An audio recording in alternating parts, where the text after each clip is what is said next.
which of the following diuretic act at the site of the market with arrow। तो यहाँ पे देखिए market arrow में कौन सा है। सबसे पहले ये देखिए ये कौन सा पार्ट है, ये है प्रोक्सिमल कन्वोल्यूटेड ट्यूबुल्स। और ये कौन सा पार्ट है, ये लूप। ये कौन सा पार्ट हुआ, जो एरो वाला पार्ट है, ये है डिस्टल कन्वोल्यूटिंग ट्यूबुल्स। और ये कौन सा पार्ट है, हुआ कलेक्टिंग डक्ट। कलेक्टिंग डक्ट देखिए, तो प्रोक्सिमल कन्वोल्यूटेड ट्यूबुल में कौन सा डक्ट वर्क करेगा, कार्बोनिक एनहाइड्रेज इनहिबिटर। और कार्बोनिक एनहाइड्रेज इनहिबिटर कौन सा ड्रग्स है, एसीटाजोलामाइड। एसीटाजोलामाइड। और second carbonic anhydrase inhibitor drugs कौन सा है, डोरजोलामाइड। डोरजोलामाइड। डोरजोलामाइड। अब देखिए लूप में है, लूप में कौन सा ड्रग्स वर्क करेगा, तो लूप डायूरेटिक्स।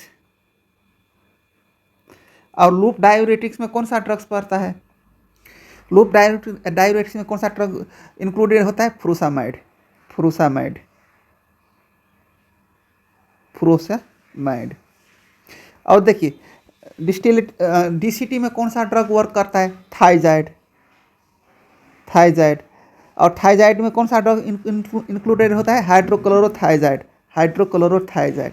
और देखिए कलेक्टिंग ट्यूबुल्स में कौन सा ड्रग्स वर्क करता है, तो कलेक्टिंग ट्यूबुल्स में पोटासियम स्पेरिंग एजेंट काम करता है। कौन सा, पोटासियम स्पेरिंग। और देखिए पोटासियम स्पेरिंग एजेंट का एग्जाम्पल सब कौन सा होगा, स्पाइरोनोलैक्टोन। स्पाइरोनोलैक्टोन। यहाँ पे आंसर कौन सा हुआ, डी। अब देखिए थाइजाइड है, ऐसे किसका ड्रग ऑफ चॉइस है, थाइजाइड किसका ड्रग ऑफ चॉइस है, डायबिटीज इंसिपिडिस का। डायबिटीज इंसिपिडिस। और ये क्या का पिक्चर है, ये जो पिक्चर देख रही है क्या चीज़ का है, नेफ्रॉन। नेफ्रॉन का पिक्चर है। नेफ्रॉन है functional unit of nephron. Kidney का फंक्शनल यूनिट क्या है, नेफ्रॉन है। और नेफ्रॉन में कहीं पे भी वर्क करता है वो कौन सा ड्रग्स होता है, it can anywhere work in nephron. ये कौन सा ड्रग्स है, मैनिटोल। मैनिटोल नेफ्रॉन के हर जगह पे काम करता है। और देखिए मैनिटोल कौन कौन से कंडीशन में कंट्रा इंडिकेटेड होता है, कौन कौन से कंडीशन में कंट्रा इंडिकेटेड होता है, तो कैप कंडीशन में। कैप कंडीशन में क्या हुआ, सी मीन्स क्या हो गया, cerebral haemorrhage. Cerebral haemorrhage. A means क्या हो गया, एक्यूट रेनल फेलियर। और पी मीन्स क्या हो गया, पल्मोनरी एडिमा। ये तीनों कंडीशन में मैनिटोल कंट्राइंडिकेटेड होता है। Which of the following correctly describe the Dale reversal phenomenon. तो यहाँ पे देखिए डेल रिवर्सल फेनोमियन किसको बोलते हैं, तो देखिए सबसे पहले डेल रिवर्सल फेनोमियन में मेन कैरेक्टर किसका रहता है, एड्रेनालिन का। एड्रेनालिन का रहता है। तो देखिए एड्रेनालिन क्या करता है, अल्फा और बीटा दोनों रिसेप्टर पे एक्ट करता है और क्या करता है, स्टिमुलेट करवाता है। क्या करवाता है, स्टिमुलेट करवाता है। तो यहाँ पे मेन रोल किसका है, एड्रेनालिन का। तो यहाँ पे देखिए मान लीजिए 100 बीपी है, 100 बीपी है। यहाँ पे हमने यहाँ पे एड्रेनालिन ऐड किया। एड्रेनालिन ऐड किया तो ये अल्फा एंड बीटा दोनों रिसेप्टर में काम करेगा। अल्फा एंड बीटा रिसेप्टर दोनों में काम करेगा। तो ये बीपी देखिए अल्फा और बीटा रिसेप्टर का काम क्या है, तो याद रखिए A B C D. A means क्या हुआ, अल्फा रिसेप्टर क्या करेगा, कॉन्स्ट्रिक्शन। बीटा रिसेप्टर क्या करेगा, डायलेशन। तो देखिए जब तो यहाँ पे देखिए अल्फा रिसेप्टर जो है तो ये क्या होता है, मोर स्ट्रॉन्ग रिसेप्टर होता है। स्ट्रॉन्ग रिसेप्टर होता है और स्ट्रॉन्ग रिसेप्टर है तो क्या करेगा, मोर इफेक्ट करेगा, मोर इफेक्ट। तो यहाँ पे देखिए एड्रेनालिन है तो एड्रेनालिन अल्फा रिसेप्टर पे मोर इफेक्ट करेगा। तो यहाँ पे मोर इफेक्ट किया तो क्या होगा था, बीपी इंक्रीज होगा। यहाँ पे बीपी इंक्रीज हुआ क्योंकि यहाँ पे अल्फा 1 रिसेप्टर पे काम कर रहा था, बीटा 1 से ज़्यादा, बीटा 1 रिसेप्टर से ज़्यादा। तब देखिए धीरे धीरे एड्रेनालिन का कॉन्सनट्रेशन डिक्रीज और मेटाबॉलिज्म डिक्रीज होगा। तो अल्फा रिसेप्टर का वैल्यू क्या कम होने लगेगा और बीटा रिसेप्टर पे एक्ट करेगा तो उसका भी वैल्यू कम होने लगेगा। तो ये क्या हो जाएगा, बीपी कम होने लगेगा। मानिए 160 पे शुरू बीपी गया था, 100 से लेके 160 तक बीपी गया था। इफ एड्रेनालिन दिए तो उसका कॉन्सनट्रेशन और मेटाबॉलिज्म डिक्रीज हुआ तो बीपी भी डिक्रीज हुआ। तो यहाँ पे बीपी डिक्रीज होने लगा, बीटा रिसेप्टर पे एक्ट किया तो डिक्रीज होने लगा बीपी, डिक्रीज बीपी। तो देखिए उसको क्या बोलते हैं, इफेक्ट ऑफ एड्रेनालिन। एड्रेनालिन का इफेक्ट है ना, कहाँ पे, ऑन बीपी। अब देखिए अब क्या हो रहा है यहाँ पे, हम एड्रेनालिन के साथ अल्फा 1 ब्लॉकर दे रहे हैं, चाहे अल्फा ब्लॉकर ड्रग्स दे रहे हैं। नहीं, देखिए अब अल्फा ब्लॉकर ड्रग्स दे रहे हैं तो अल्फा रिसेप्टर ब्लॉक हो जाएगा, अल्फा रिसेप्टर क्या हो जाएगा, ब्लॉक हो जाएगा। तो अल्फा रिसेप्टर ब्लॉक हो जाएगा तो देखिए एड्रेनालिन तो दोनों पे काम कर रहा था, अल्फा रिसेप्टर और बीटा रिसेप्टर पे, और अल्फा रिसेप्टर उसको क्या, अल्फा रिसेप्टर को ब्लॉक कर दिया, अल्फा ब्लॉकर। तो एड्रेनालिन क्या में काम करेगा, सिर्फ beta beta blocker beta receptor को स्टिमुलेट करेगा, बीटा रिसेप्टर को स्टिमुलेट करेगा। और बीटा रिसेप्टर को स्टिमुलेट करेगा तो क्या होगा, बीपी डिक्रीज होगा। क्या होगा, बीपी डिक्रीज होगा। उसको क्या बोलते हैं, उसको क्या बोलते हैं, भैसोमोटर रिवर्सल, ऑन डेल। ये समझिए, देखिए एड्रेनालिन सबसे पहले अल्फा और बीटा रिसेप्टर में एक्ट किया, नहीं अल्फा और बीटा रिसेप्टर में एक्ट किया तो बीपी इंक्रीज हुआ। फिर धीरे धीरे कॉन्सनट्रेशन और मेटाबॉलिज्म डिक्रीज हुआ तो बीपी भी डिक्रीज होगा, और बीपी डिक्रीज हुआ तो बीपी डिक्रीज यहाँ पे हुआ है और नॉर्मल की तरफ जाएगा, इंक्रीज होकर नॉर्मल पे आ जाएगा। मान लो 100 mmHg पे फिर आ गया। उसके बाद हम उसको क्या बोलते हैं, effect of adrenaline on BP. अब सेकेंड केस में देखिए, सेकेंड केस में क्या बोलते हैं, एड्रेनालिन के साथ अल्फा 1 ब्लॉकर देंगे, और अल्फा 1 ब्लॉकर देंगे तो अल्फा 1 रिसेप्टर का मतलब अल्फा रिसेप्टर का ब्लॉक कर देगा, समझ लीजिए। अल्फा रिसेप्टर का ब्लॉक कर दिया तो एड्रेनालिन किस में काम किया, बीटा रिसेप्टर को स्टिमुलेट किया, और बीटा रिसेप्टर स्टिमुलेट होगा तो क्या होगा, बीपी डिक्रीज होगा। उसी को क्या बोलते हैं, वेसोमोटर रिवर्सल ऑन डेल। तो यहाँ पे आंसर कौन सा हुआ, ए। Which of the following statement correctly describe the mechanism of action of labetalol? तो यहाँ पे देखिए labetalol, सबसे पहले देखिए बीटा ब्लॉकर। अब देखिए बीटा ब्लॉकर का तीन ठो ग्रुप होता है। एक होता है कार्डियो सेलेक्टिव, एक होता है कार्डियो नॉन कार्डियो सेलेक्टिव। देखिए कार्डियो सेलेक्टिव मीन्स क्या होता है, कार्डियो सेलेक्टिव मीन्स क्या होता है, बीटा 1 ब्लॉकर, बीटा 1 सेलेक्टिव। और नॉन कार्डियो मीन्स क्या होता है, non cardio selective means beta 1 plus beta 2 blocker. तो देखिए इसको याद कैसे रखेंगे, कार्डियो सेलेक्टिव को याद कैसे रखेंगे, तो देखिए जितना भी ड्रग्स का सफिक्स उसका क्या है, सबसे पहले सफिक्स क्या है, लोल। तो देखिए ए से लेके यन तक में जितना ड्रग्स का नाम पड़ता है लोल वाला, ये हो गया कार्डियो सेलेक्टिव। और देखिए ओ से लेके जेड तक में जितना नाम पड़ता है लोल वाला, वो हो गया नॉन कार्डियो सेलेक्टिव। जैसे देखिए एटिनोलोल ये हो गया। उसके बाद मेटोप्रोलोल,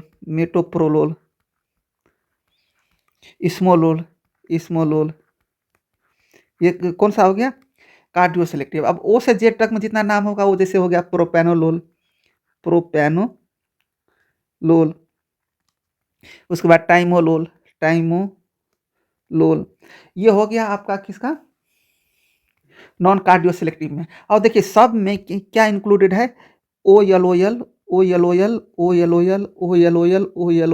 ये हो गया। और एक थर्ड ग्रुप होता है, बीटा ब्लॉकर का एक थर्ड ग्रुप होता है, उसको क्या बोलते हैं, थर्ड जनरेशन ग्रुप। और थर्ड जनरेशन ग्रुप में क्या होता है, beta blocker with activity of alpha blocker. इसको क्या बोलता है, beta blocker plus alpha blocker बोलते हैं, समझिए। उसमें कौन सा ड्रग्स होता है, लैबिटालोल। इसमें देखिए ओल वाला ही ड्रग्स है, सिर्फ नाम है उसका। तो यहाँ पे आंसर कौन सा हो गया, अल्फा प्लस बीटा ब्लॉकर कौन सा है, तो यहाँ पे आंसर कौन सा हो गया, B, alpha plus beta blocker. यहाँ पे देखिए कार्डियो सिलेक्टिव ड्रग्स जो है, cardio selective beta 1 blocker drugs जो है, ये क्या है, सेफ इन आस्थमा में भी सेफ रहेगा, उसके बाद डायबिटीज मिलाइटस में भी सेफ रहेगा, उसके बाद पेरिफेरल वास्कुलर डिजीज में भी सेफ रहेगा। Which of the following agent decrease the mortality in the patient with the chronic congestive heart failure? तो यहाँ पे देखिए डिक्रीज मोर्टालिटी कराने वाला ड्रग सब कौन कौन सा है, जो डिक्रीज मोर्टालिटी कराने वाला ड्रग सब कौन कौन सा है, reducing the remodelling of heart, कौन कौन सा ड्रग्स है, एक हो गया एसी इनहिबिटर ड्रग्स हो गया, सेकेंड कौन सा हो गया, एंजियोटेंसिन रिसेप्टर ब्लॉकर, थर्ड कौन सा हो गया, अर्नी, फोर्थ कौन सा हो गया, बीटा ब्लॉकर,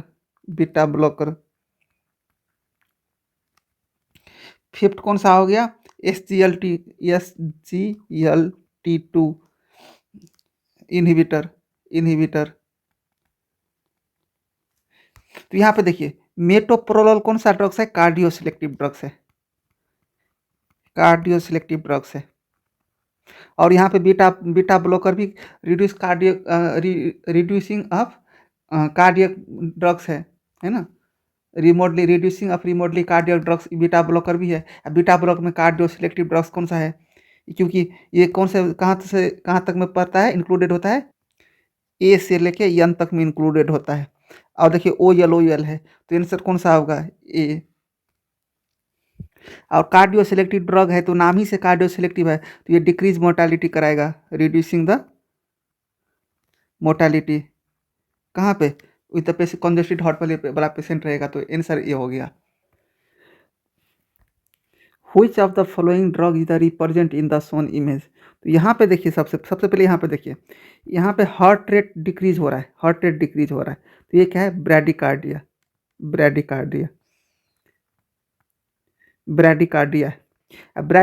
को ज़्यादातर किस में होता है, शॉक में होता है,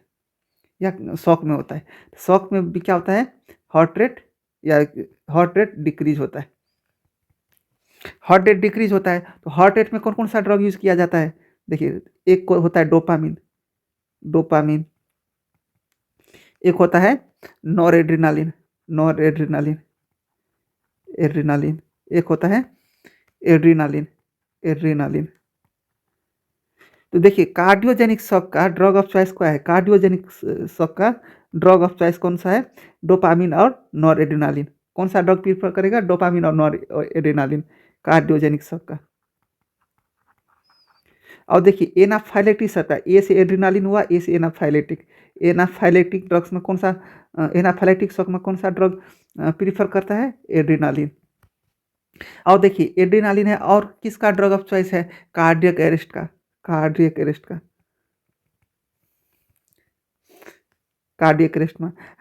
अरेस्ट में एड्रेनालिन कितने देंगे, वो आईवी डोज में कितने देंगे, 1:10,000 के में डाइल्यूट बना के रेशियो, 1:10,000 के रेशियो में। देखिए एनाफाइलेटिक शॉक में कितने देंगे एड्रेनालिन, तो 1:1000 के रेशियो में, 1:1000 के रेशियो में।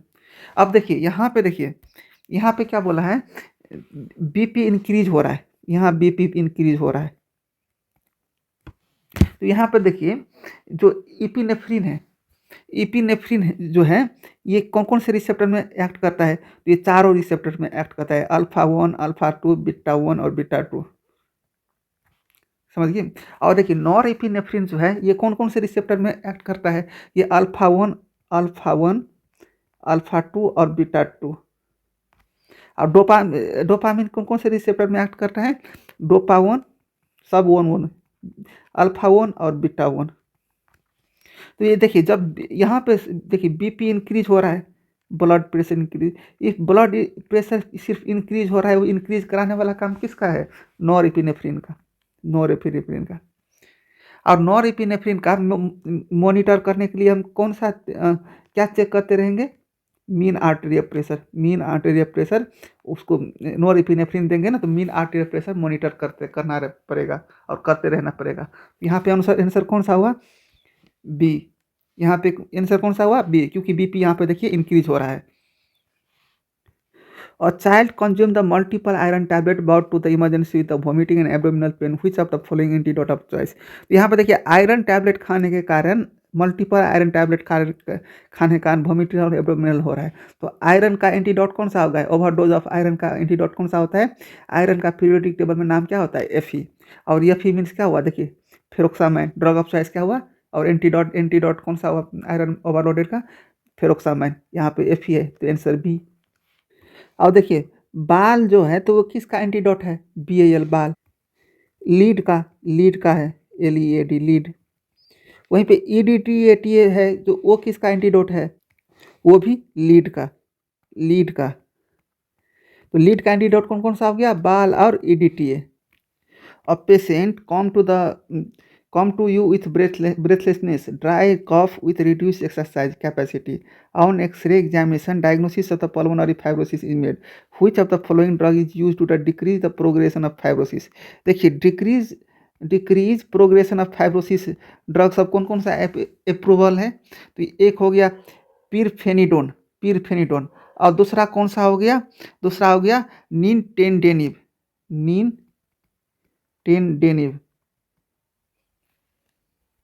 ये दोनों ड्रग्स अप्रूव है decrease the progression of fibrosis के लिए। तो आंसर कौन सा हो गया? बी।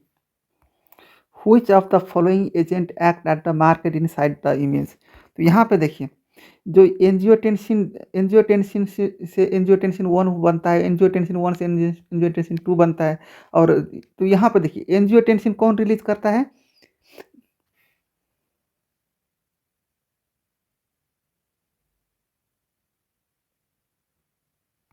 यहाँ पे देखिए रेनिन कहाँ पे एक्ट किया? रेनिन कहाँ से? जेजी सेल से रिलीज हुआ नहीं।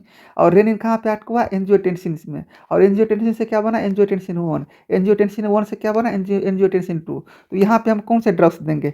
रेनिन इनहिबिटर ड्रग्स देंगे।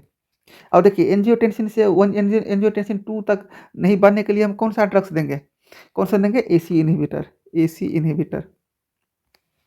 और देखिए एंजियोटेंसिन 2 से लेके क्या बनेगा? एल्डोस्टेरोन। और एंजियोटेंसिन 2 से लेके एल्डोस्टेरोन तक के लिए हम कौन से ड्रग्स यूज करेंगे? Angiotensin receptor blocker. और देखिए एल्डोस्टेरोन में हम इनहिबिट करने के लिए हम कौन सा ड्रग्स यूज करेंगे? एल्डोस्टेरोन में जब ओवर स्टिमुलेट होगा तो उसके लिए हम कौन से ड्रग यूज करेंगे? Aldosterone antagonist. तो यहाँ पे देखिए एंजियोटेंसिन से एंजियोटेंसिन 1 बना, एंजियोटेंसिन से एंजियोटेंसिन 2 से कोई नहीं बनने देने के लिए AC इनहिबिटर यूज किए। एंजियोटेंसिन 2 से क्या बोलते हैं? एल्डोस्टेरोन नहीं बनने देने के लिए हम ARB ड्रग्स यूज किए। और एल्डोस्टेरोन ओवर स्टिमुलेट होगा तो एल्डोस्टेरोन एंटागोनिस्ट यूज करेंगे। तो एस्पाइनोलैक्टोन कौन सा ड्रग्स हुआ? Aldosterone antagonist. और देखिए रेनिन इनहिबिटर ड्रग्स कौन सा होता है? रेनिन इनहिबिटर ड्रग्स कायरेन होता है। और कायरेन जो होता है तो ये क्या होता है? ओरली इफेक्टिव होता है। इफेक्टिव हो गया। तो कायरेन कौन कौन सा हो गया? यहाँ पे देखिए इनाल कायरेन। उसके बाद क्या होगा? एलिस कायरेन। उसके बाद क्या होगा? रेमी कायरेन। ये सब ड्रग्स कौन सा है? रेनिन इनहिबिटर ड्रग्स है। यहाँ पे कौन सा ड्रग्स क्या एक्ट किया? Renin inhibitor drugs.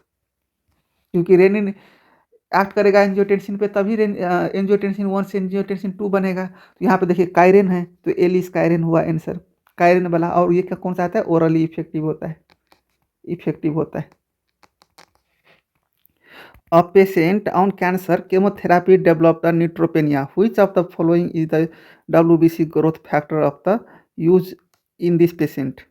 तो देखिए यहाँ पे से देखिए ये क्या है? फिलग्रास्टिम। और फिलग्रास्टिम कौन सा ग्रुप का ड्रग्स है? GCSF का granulocyte colonic stimulating factor group का ड्रग्स है।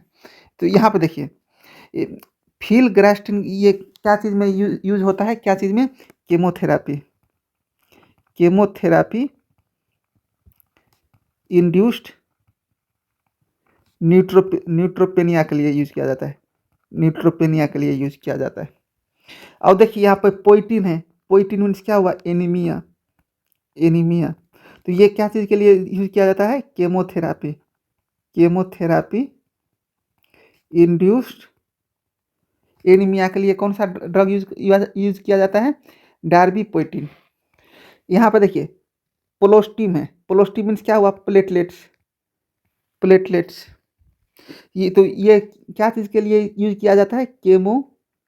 केमोथेरापी इंड्यूस्ड प्लेटलेट के लिए कौन सा ड्रग यूज किया जाता है? रोमिपोलोस्टिम। और यहाँ पर देखिए ये कौन सा ड्रग हो गया? लेबकिन। और लेबकिन की क्या चीज़ के लिए यूज किया जाता है? ये भी क्या चीज़ के लिए यूज किया जाता है?